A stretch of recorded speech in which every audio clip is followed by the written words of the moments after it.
Hello again, everyone. Welcome to Washington Gun Law TV. I'm Washington Gun Law President William Kirk. Thanks for joining us. Hey, we are all still waiting for that big 2A autopsy to come out of Attorney General Bondi's office. It's about 30 days overdue now, and it has many of us wondering, are we ever going to see anything? Now, one of the things we have said that would be pretty easy for the Department of Justice to do is to take some of these ridiculous new rules promulgated by ATF and just simply take them off the books. Well, it appears that that is exactly what the Department of Justice and the ATF has decided to do, and it is going to be a big day and a huge relief for the gun stores all around the country. So today, let's spend a few minutes and let's talk about Bondi and Patel take huge steps to save gun rights.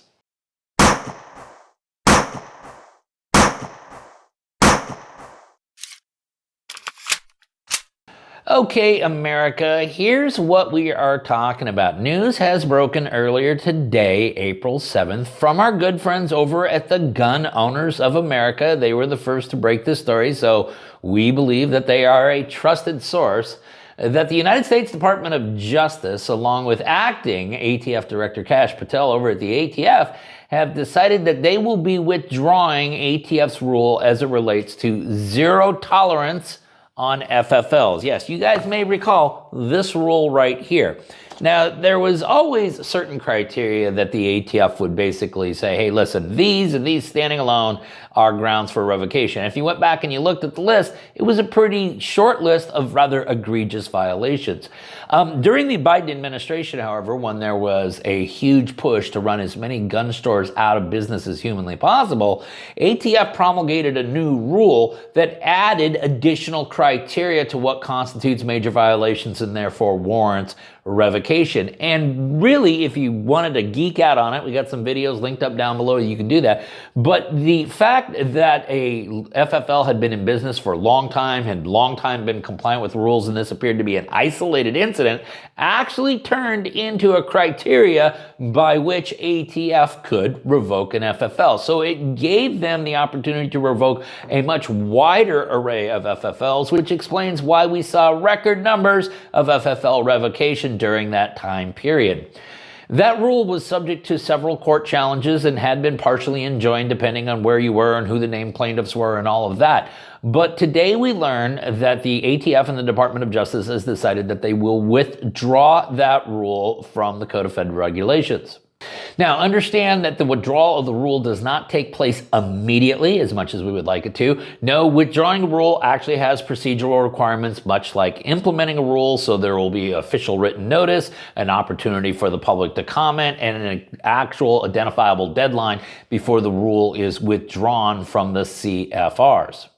So obviously, America, this is a really, really good start. Now, let us remember there's a couple of other rules in case Attorney General Bondi and Director Patel just have some extra time and they want to maybe do this a couple more times. Might I suggest ATF's rule on what it means to be engaged in the business? Translation, how to make every single person on gun brokers subject to federal licensing. That rule has been completely abused. By the way, it flows from the Bipartisan Safer Communities Act, so again, you give them an inch, they will take a mile. And then another rule that absolutely positively should be recalled, a rule that we got a lot of mileage out of over here at Washington Gun Law, of course, is the firearms with attached stabilizing braces, or the pistol brace rule. Now, both of those rules have been subject to a lot of court challenges, many of which turned out to be successful and have never really been able to be implemented on a nationwide level. Candidly, they both are on their last leg. They are a dying breed, and they should be both put out of their misery right away. Of course, this has many in the 2A community applauding the Trump administration and the Department of Justice today, including Eric Pratt, Senior Vice President over at Gun Owners of America, who's quoted as saying, "For years, the zero tolerance policy has been a tool of political retribution, targeting gun stores and Americans who were simply trying to exercise their rights. We applaud President Trump, Attorney General Bondi, and Director Kash Patel for listening to gun owners and taking action to repeal this abusive policy. This is what pro-gun leadership looks like." Aiden Johnson, Director of Federal Affairs for GOA, he was quoted as saying, "Under President Trump's leadership, we're seeing a realignment toward the Constitution. This repeal and regulatory review of ATF's zero-tolerance policy sends a clear message that the era of Biden gun control is over. GOA is grateful for the administration's commitment to restoring Second Amendment rights and standing with law-abiding gun owners nationwide. So, America, is this a good day? Yeah, especially if you are an FFL. This is a really, really good day. Joe Biden's abusive and ridiculous zero-tolerance policy will soon come off the books, and there is potential for 2 more of these rather abusive rules to be removed from the CFRs. Okay, listen, we're going to go ahead and link up GOA's press release down below. You don't have to believe us. You can actually geek out on it for yourself. If you got any questions about this or anything else related to what's left of our Second Amendment rights, you guys should know how to get a hold of Washington gun law by now, but if you don't, that's okay. That information down there in the description box. If you got an idea for a video we should be doing around here, you click on that link right there and tell us all about it.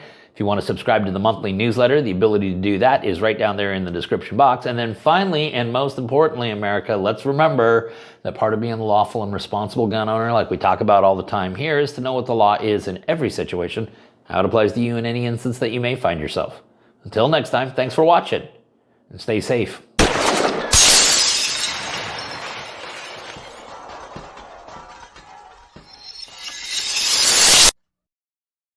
Why in the year 2024 should anybody even think about having self-defense protection? Because, 25 years ago, we would have never had this conversation. So what's different today?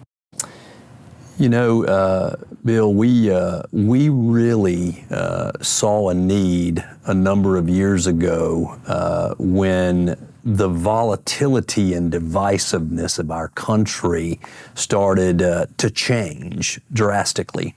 And we, by the way, are gun people protecting gun people. We Right. come from a significant gun background.